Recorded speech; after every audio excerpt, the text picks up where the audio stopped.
আসসালামু আলাইকুম প্রিয় শিক্ষার্থী ভাই বোনরা, আশা করি সবাই ভালো আছো। যারা সদ্য ডিগ্রি পাস করেছো, যারা প্রিলিমিনারি টু মাস্টার্স প্রাইভেট কোর্সে ভর্তি হবে এবং যারা রেগুলারে ভর্তি হবে সবার জন্য নিয়ম সেম।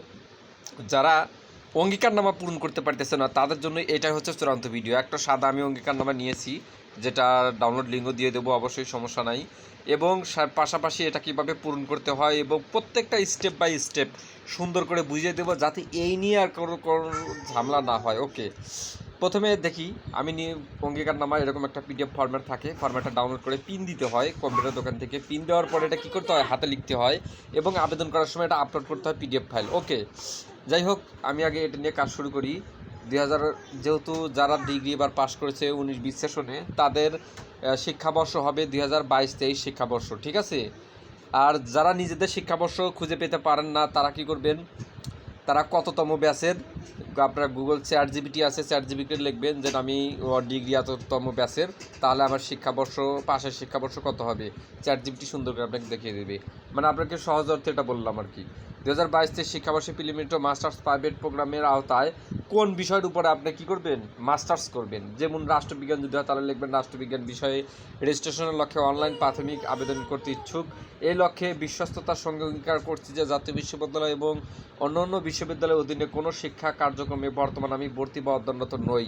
সকে আমার সঠিক তথ্য সঠিকভাবে সম্পূর্ণ করলাম। ওকে, এখানে নামটা কিভাবে দেবেন, আপনার নাম অন্য অন্য সার্টিফিকেটের যেমন ডিগ্রিতে এইচএসসি এসএসসি অনুযায়ী যেভাবে আছে সুন্দরভাবে বাংলায় এখানে নামটা লিখবেন। আপনার পিতার নাম যেভাবে আছে সেভাবেই লিখবেন, কোনো কাটাকাটি যাতে না হয়, কারণ এই ইনফরমেশন অবশ্যই গুরুত্বপূর্ণ। তার মাতার নাম লিখবেন, জন্ম তারিখ এসএসসি সনদ অনুযায়ী জন্মসাল কত সেটা লিখবেন, তারিখ মাস সহ জন্মসাল লিখতে হবে। যদি আপনার হয় 2-2-2000 তাহলে লিখবেন 2-2-2000 সাল, ঠিক আছে। এইভাবে জাতীয় পরিচয়পত্র নাম্বার, যদি এনআইডি নাম্বার থাকে দিয়ে নেওয়ার দরকার নাই। স্নাতক পর্যায়ে উত্তীর্ণ পরীক্ষার নাম, এখানে স্নাতক পর্যায়ে উত্তীর্ণ পরীক্ষার নাম ডিগ্রি পাসও দেওয়া যায়, স্নাতক পাসও দেওয়া যায়, কোনো সমস্যা নাই। যে যেটা দিতে পছন্দ, ডিগ্রি পাস দিলে যারা ডিগ্রি করছেন ডিগ্রি পাস দিবেন, আর যারা অনার্স থেকে পরীক্ষা করবেন, প্রিলিমিনারি মাস্টার করবেন, স্নাতক সম্মান দেবেন। তারপরে পাশের সন, যেহেতু 2022 সালে তাদের পাশের সন দেখবেন, আপনার আইডি কার্ডেই আছে, স্টুডেন্ট আইডি কার্ডে আছে 22 সাল পাশের সন, আর তাই পাশের সন 22 সাল দিতে হবে। আর রোল নাম্বার কত, রোল নাম্বারটা এখানে দিতে হবে। কোন রোল নাম্বার কত, ডিগ্রি থার্ড ইয়ারে যে পরীক্ষা দিচ্ছেন সেই অ্যাডমিট কার্ডের রোল নাম্বার এবং সেই অ্যাডমিট কার্ডের পাশে সম্মান যা আছে সব দিতে হইব, রেজিস্ট্রেশন নাম্বারও দিতে হবে।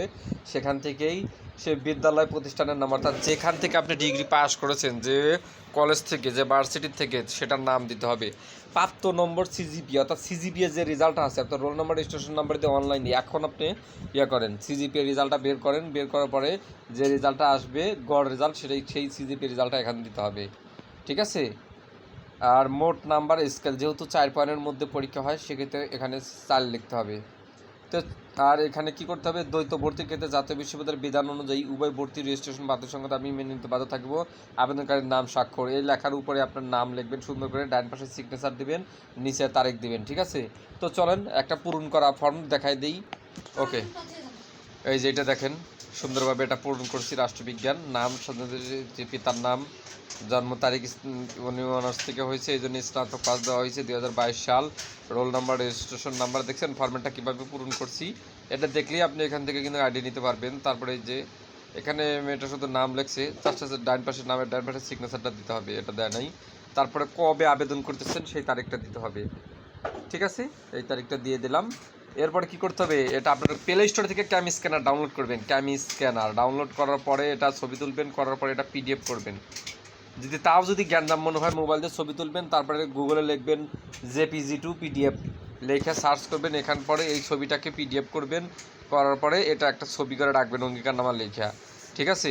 আর বাকিটা কিভাবে আবেদন করতে হয়, কিভাবে ছবি তৈরি করতে হয়, সেই বিষয়ে যদি পরিপূর্ণ ভিডিও দেখতে চান কমেন্টে এখনই কমেন্ট করুন, অথবা আমাদের চ্যানেলটা ঘুরে আসুন, চ্যানেলের সমস্ত ভিডিও পেয়ে যাবেন।